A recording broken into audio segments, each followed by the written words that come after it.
तुम्हारी मौत नजदीक है, तुम्हारे दिन खत्म हो गए। सुधार जाओ वरना मौत के लिए तुम तैयार रहो।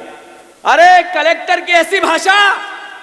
कलेक्टर साहब, आप सर्विस रूल को जानते हो नहीं जानते हो? चिट्ठी पढ़ रहे थे, चिट्ठी थी जो उन्होंने पढ़ी, मैं फिर से दोहरा रहा हूं। उन्होंने कहा, गोविंद सिंह लाहार, चिट्ठी लिखने वाले ने कहा, तुम्हें चेतावनी दे रहा हूं कि तुम लाहार की नेतागिरी बंद कर दो। क्या गोविंद सिंह जी लाहार की नेतागिरी बंद करना चाहिए? जोर से बताओ, करना चाहिए? फिर आगे लिखा है, तुम्हारी मौत नजदीक है। इसी चिट्ठी में लिखा है आगे की लाइन, तुम हर नेता, पुलिस के बड़े अधिकारी की शिकायत कर रहे हो, अब तुम्हारे दिन खत्म हो गए। जल्दी सुधार जाओ वरना मौत के लिए तुम तैयार रहो। ये कानून का राज है, ये सरकार का राज है। क्या मध्य प्रदेश में मोहन यादव जी की सरकार है? क्या मध्य प्रदेश में बीजेपी की सरकार है? क्या मध्य प्रदेश में जनता से चुनी हुई सरकार है? कि ये सरकार माफियाओं की सरकार है? अरे जहां देखो वहां माफिया राज है। प्रदेश में रेत माफिया नंबर 1, शराब माफिया नंबर 1, खनिज माफिया नंबर 1, शिक्षा माफिया नंबर 1। अब राजनीतिक माफिया आया। राजनीतिक माफिया जो प्रत्याशियों का अपहरण करता है, विधायकों को खरीदता है, राजनीति में लोकतांत्रिक मूल्यों की हत्या करता है, जगह जगह कांग्रेस के कार्यकर्ताओं को यातना देकर बीजेपी ज्वाइन कराता है। जो कायर थे वो ये राजनीतिक माफिया बीजेपी में ले गया, और जो बहादुर थे वो आज यहां उपस्थित हैं, लड़ रहे हैं। प्रदेशवासियों, लाहार वासियों, पत्रकार बंधुओं, इस प्रदेश में माफियाओं का राज के खिलाफ जंग लड़नी चाहिए या नहीं लड़नी चाहिए? अरे मोहन यादव जी मुख्यमंत्री बने, कोई जनता से चुने हुए मुख्यमंत्री नहीं है। वोट मिला था बीजेपी को और शिवराज जी को और लाडली भेना को। डाक साहब हारे लाडली भेना से। आपने, मोहन यादव जी ने विधानसभा में कहा कि रामायण और गीता जैसा वचन पत्र है।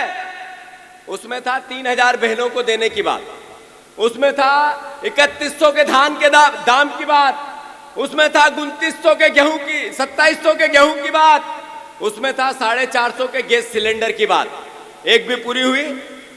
अरे एक भी पूरी हुई? ये काम नहीं करना है। जो बोला वो करना ही नहीं है। करना क्या है? बदला लेना है।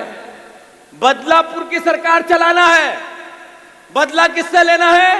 जो कांग्रेसी है। यहां का विधायक, उसको सिर्फ लाहार के विकास से कोई मतलब नहीं, कार्यकर्ताओं पर यातना देना। एसपी से मेरी बात हुई, कलेक्टर से मेरी बात हुई, दोनों असहाय है। नौकर जैसी भावना और भाषा है। कलेक्टर साहब हमारे यहाँ के भिंड के, एक वीडियो वायरल हुआ उनका, उसमें वो कहते हैं कि मकान तोड़ने में मुझे ज्ञान मत दो, मुझे किसके तोड़ने और किसके नहीं तोड़ने पता है। ये एमएच का मामला है, मुझे तोड़ना होगा तोड़ूंगा, नहीं तोड़ना होगा नहीं तोड़ूंगा। जहां एमएच था वहां तोड़ दिया, अब यहां दलित था वहां तोड़ दिया, अब मुझे मत सिखाओ। इस तरह का वीडियो का कुछ भाव था। अरे कलेक्टर की ऐसी भाषा! कलेक्टर साहब, आप सर्विस रूल को जानते हो नहीं जानते हो? आपने किस बात की शपथ ली? आपकी भावना कैसी है? आप प्रशासन के, संविधान के नौकर हो, जनता के नौकर हो या बीजेपी के? राजा साहब, मैं आपको साधुवाद देता हूं जो आपने निर्णय लिया, और हमें भी पिछली मीटिंग जब कांग्रेस पार्टी की पीसीसी में हुई थी, उसमें निर्देश दिया, हमने सबने तय किया कि जो अधिकारी बीजेपी का ढोल बजाए, कानून की बात नहीं करे, सर्विस बुक का पालन नहीं करे, उसके खिलाफ उल्टी एफआईआर करने जाओ और यहां नहीं माने तो कोर्ट चले जाओ। हर टीआई जिसका नाम आपने लिया डॉक्टर साहब, ऐसा कोई भी टीआई, अभी हम जिला कांग्रेस को निर्देश दे रहे हैं कि कोई टीआई ऐसा जो जाति करता दिखे, कोई थानेदार ऐसा जो बीजेपी का ढोल बजाता दिखे, जो तहसीलदार, पटवारी, एसडीएम, एसपी, पुलिस का कर्मचारी, अधिकारी अगर नौकर जैसा काम करेगा तो उसकी संबंधित जगह एफआईआर लिखाएंगे, नहीं तो कोर्ट एक लीगल सेल बना के सबके खिलाफ कोर्ट जाएंगे। पूरे प्रदेश में ये आह्वान चलाने वाले, अभियान चलाने वाले। साथियों, बात इतनी नहीं है। अरे सरकार, मैंने कहा बेचने और खरीदने की सरकार है, ये भावना बेचती है, ये वोट बेचती और खरीदती है। अरे ये विधायक बेचती और खरीदती है, ये टीआई और एसपी, ये तहसीलदार और कलेक्टर, ये सब बिना पैसे से आए ही नहीं, इन्होंने अपनी पोस्टिंग को खरीद के आए हैं। भारतीय जनता पार्टी आदत बना ली करप्शन। 25 साल से इनकी चमड़ी इतनी मोटी हो गई, उसमें कुछ कसूर हमारा है और कुछ कसूर थोड़ा मैं माफी चाहते हुए अनुरोध करना चाहता हूं कि जनता का भी। अरे बीजेपी को आप पेट भर भर के वोट देते हो, व्यापम होता है, बच्चे पे आप ही क्या असर आता है? किसान भाइयों, आपने बीजेपी को वोट दिया, अगर एमएसपी का कानून लागू नहीं हुआ तो फिर दोष किसका? अगर देश में महंगाई है और 25 साल से बीजेपी का राज है और फिर भी अगर बीजेपी जीती तो ये महंगाई जो आप भोग रहे हो, दोष किसका है?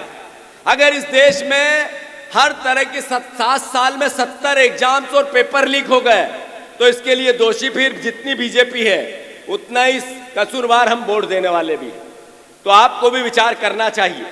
अरे मैंने जैसा कहा, आज आदिवासी दिवस है, 9 अगस्त का क्रांति का दिन था, सबने बात कही, आप ही के लिए कही, कार्यकर्ताओं के लिए कही, जनता के लिए कही। पर मैं आग्रह करना चाहता हूं कि मध्य प्रदेश कांग्रेस कमेटी लगातार इस बात का आह्वान करती रहेगी। हमें पता है हम विपक्ष में हैं, हमें पता है हमें संघर्ष ज्यादा करना है, हमें पता है जनता के लिए हमें जेल जाना है, हमें पता है लाठी डंडे खाने हैं। पर मैं प्रार्थना करता हूं मध्य प्रदेश की जनता से भी कि आपसे भी आग्रह है कि आप सब भी इसमें बढ़ चढ़कर आपके परिवार के भविष्य के लिए सहयोग करें। मैं अनुरोध करता हूं डॉक्टर साहब, ये शुरुआत आपने की है, कल दतिया में हुई थी, उससे पहले इंदौर में था, परसों उज्जैन में है, उसके बाद सागर में है। जहां जहां कार्यकर्ताओं पर अत्याचार, अनाचार होगा, कांग्रेस का एक एक नेता, एक एक विधायक, एक एक कार्यकर्ता सड़क पे ही मिलेगा आपको। मैं अंत में इतना ही अनुरोध करना चाहता हूं कि कांग्रेस पार्टी सर्वधर्म समभाव की पार्टी, ये पार्टी जात पात की पार्टी, न जात पे न पात पे मोहर लगेगी हाथ पे। ये कांग्रेस एक विचार है देश का, कांग्रेस एक विचार है इस देश के मर्म का। हम सबका दायित्व है, हमारे